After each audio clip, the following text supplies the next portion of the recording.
800-951-0592. Joe and Jason, Patriot Radio News Hour here on this Thursday. Again, gold 1834 up 15. Silver right now up 5 cents, $20.05. And man, big news from ConocoPhillips, Chevron, and there's one other, I forget, Pioneer. All these major oil companies. We started the show talking about gas prices. It's going to go from bad to worse here. First, Chevron begging the Biden administration. You guys don't know what you're talking about. You are not going to get enough energy from solar and wind, all of this electric car stuff, that it won't happen. And they were talking about, think about this for a minute. Could you imagine paying triple what you're paying now to heat your home, to cool your home? That's what we're talking about. We're not talking about $4 gasoline. Could you imagine 8 or 10?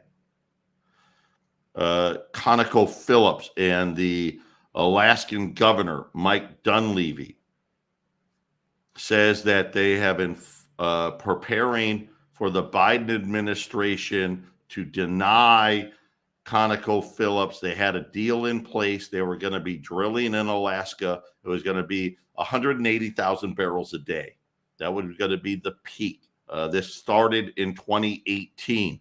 ConocoPhillips is saying, okay, hey, this is how long it takes. Think about 2018.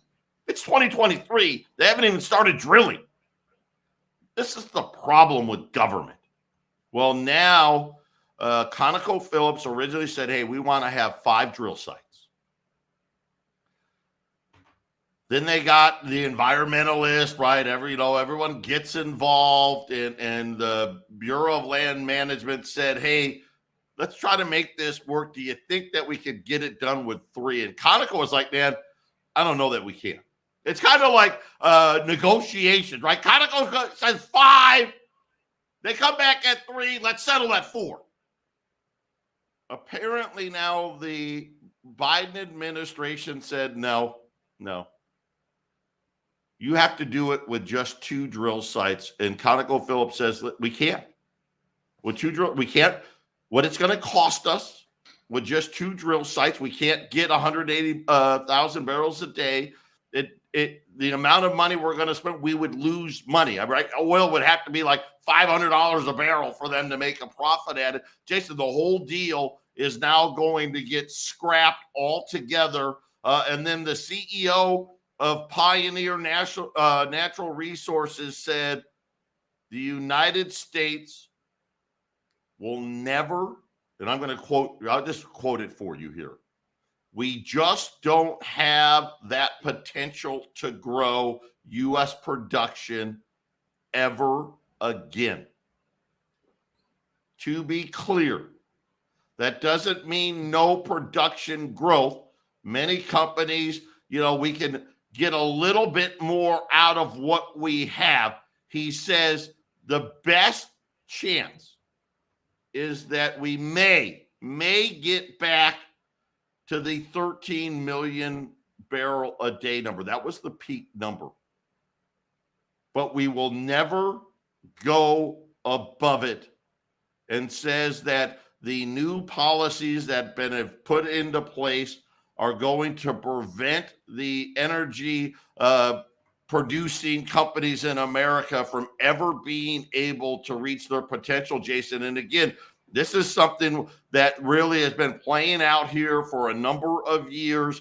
This is a very, very expensive proposition. And we talk about how bad inflation already is. We talk about now the government saying, oh my gosh, we got a problem. We got to tax the crap out of everybody. And now the energy companies are warning Americans, get ready to pay so much more than you ever possibly could imagine for energy. And that's correct, Joe. And the interesting thing is, I pull up this energy consumption chart, and no matter what the type of energy it is, if you look at it from the 1800s all the way to now, there's an increase in energy usage. So there isn't a collapse of population. I know a lot of people out there believe that this is some goal in the future for those in charge. But oil goes up, coal goes up, wind and solar go up.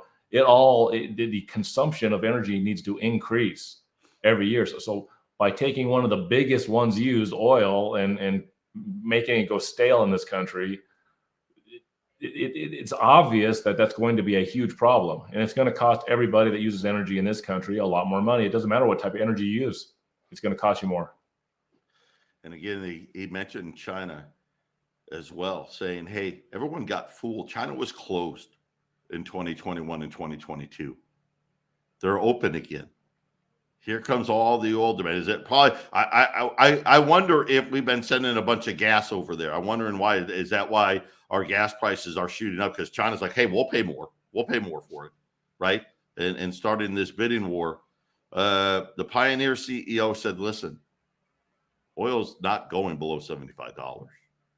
And so if I remember the Biden, we're not going to pay that to refill the strategic reserve. Oh. He goes, everybody in the energy department, he goes, we're just waiting.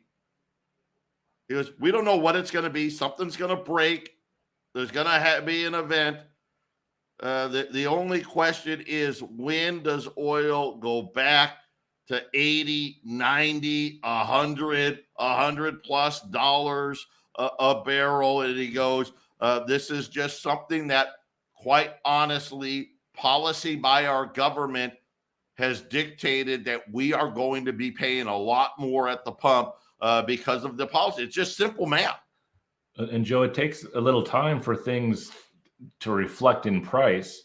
So you kind of hit it when you went to China. Well, what happened? China just opened up recently. Their consumption of fuel is just now probably really hitting the markets and increasing the price. That quite possibly could be why you're seeing the gas prices go up. They're now requiring more oil to be processed and used in a newly opened up China economy. And again, the Biden administration, you shouldn't be buying back your stock with these profits. Well, here's the simple math, President Biden. I'm sorry. Listen, you think these companies don't want to make more money? They do. If you don't allow them to have enough drill sites to be able to pump oil and pump oil out of the ground at a profit, they're not going to do it.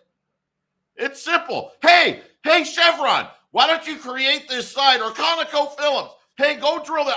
I know you're going to lose money, but do it anyway.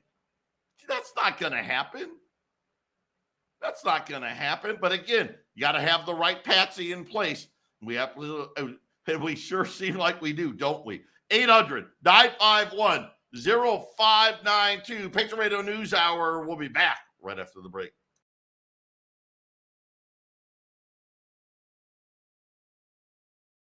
800-951-0592. Joe and Jason on this Thursday. I got a really good special today. We've got 75 $5 Liberties. So this is not the $5 1/10 ounce American Gold Eagle. This is the $5 Liberty quarter ounce gold piece, 1866 to 1907. You don't think about when our currency was backed by gold. This was $5. Matter of fact, it was $5 for decades and decades and decades and decades. And it had the same buying power that it had in 1866 to 1907 to 1927 to 1933 until the central bank took over today. And I'm telling you, I got a great special on it at $570. So you're going to save $10 a throw. Gold's up 15. That's a great combination. 800-951-0592. And again, Jason, the fractional stuff, probably the most popular it's been, going all the way back to Y2K, because everyone's anticipating. We know the digital money's coming. It's a fact. It just is a fact. And with that, the government's they can't help themselves, right? We know they're forcing ESG on all of these publicly traded companies. We know that they're going to start telling us what we can buy, where we can buy it from, how much we can buy, what we can't buy. People are getting ready for that, Jason. This is a great way to do it. If you're looking at maybe buying something, maybe whether it's a generator, or maybe you want to start, buying some AR-15s or a large quantity of ammo. This is the type of coin that could get that done. Yeah, and for people that have a little less means to buy the $20 gold piece, the full ounce, this gets people in a different range of an ability to get some gold in their pockets. So, and it is bigger than the 10,000 gold. So the 10,000 gold has been pretty popular, and that's a great way to get small gold coins. This one's a little bigger, but it ain't the big 1 ounce coin. So anytime we can get the 5s or the 10s on special, that's a great way for a lot of people to get in and get that 1/4 ounce gold piece. So this is we haven't had one of these in a while, I don't think, Joe. No, and again, the $5 and $10 liberties been really hard to come by. And again, the premiums are just more expensive than the 20. So we haven't been running them a lot, but this was an opportunity that came this morning.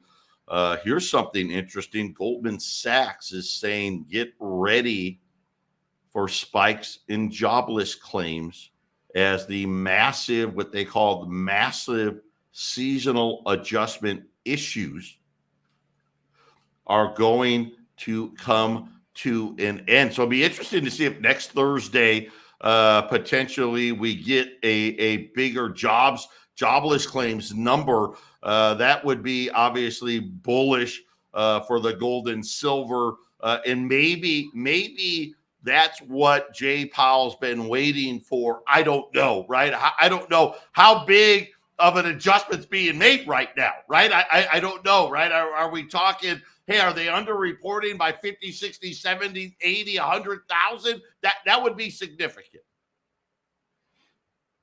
That would be significant. We'll see, Joe. I think the layouts are much more, right? I mean, I don't know. Yeah, I think there's a lot more stress in the job market than we know, and I think these numbers just come a little too, they lag, and it's hard to get a good feel for how the markets are currently today, because they're always looking at information. It seems like it was last month or 2 months ago, and but what I'm seeing, Joe, and we've been talking about this for over a year now, that people just don't have money now. That free money's all gone, and there's just not very much money out there, and that includes companies. It's not just individuals, Joe.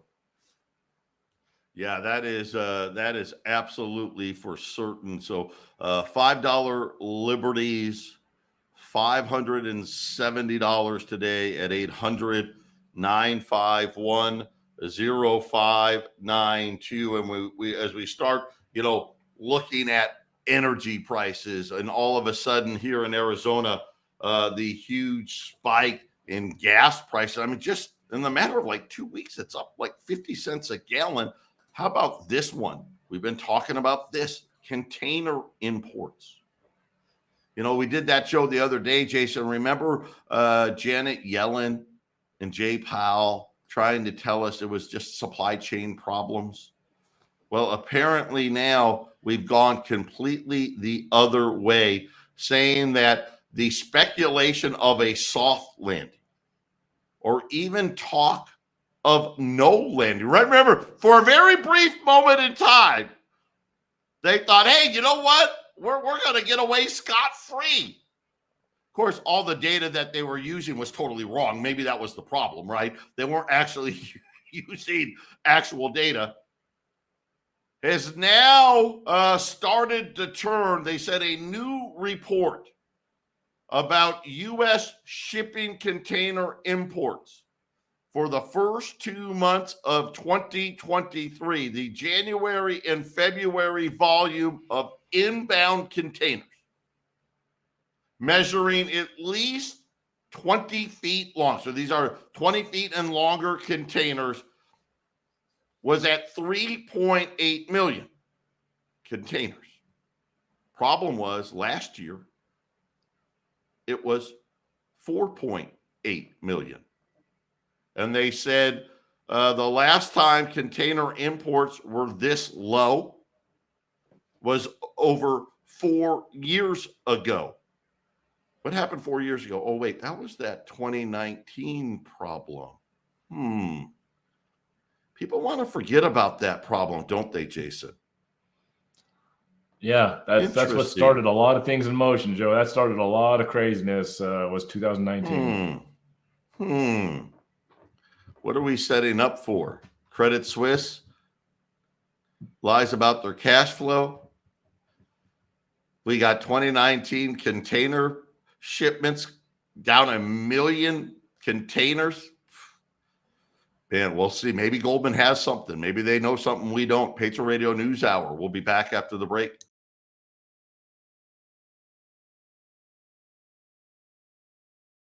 (800-951-0592) Patriot Radio News Hour, wrapping up this Thursday. $5 Liberties on sale today, $570 at 800-951-0592. Just hitting the tape here. General Motors. Boy, here we go.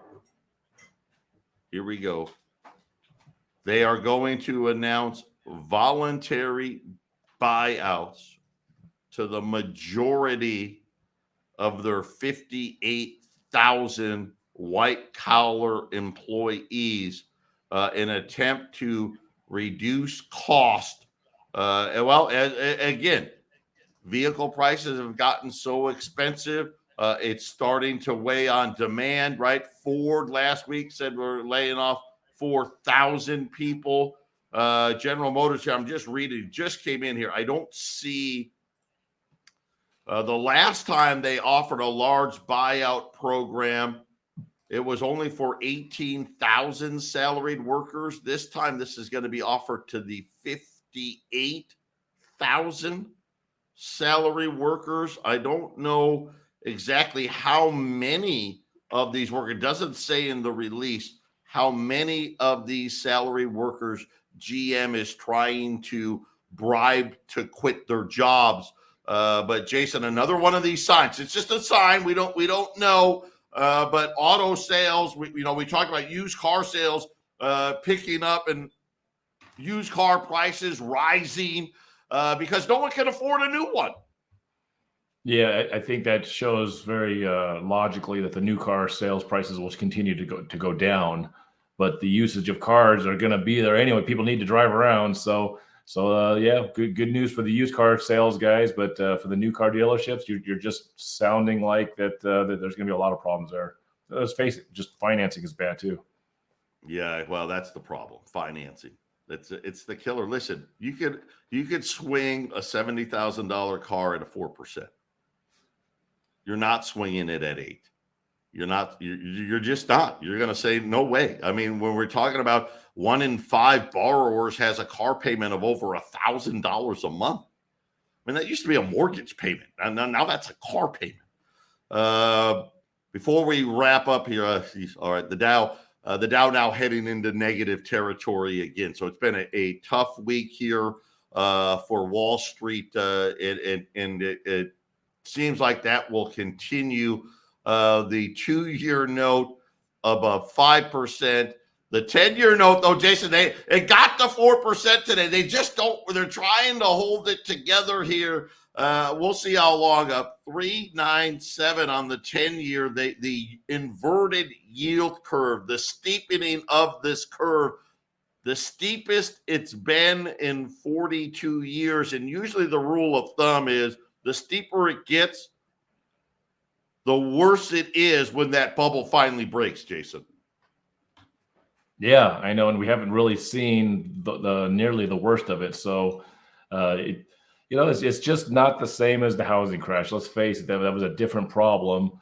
We have the same type of problem, but it's being carried through differently, and the debt is so much bigger, Joe. The bills, and so it'll come to fruition, but it's better to buy your gold and get yourself prepared now. This is your warning. This is your bubble of opportunity to start getting prepared, right, Joe?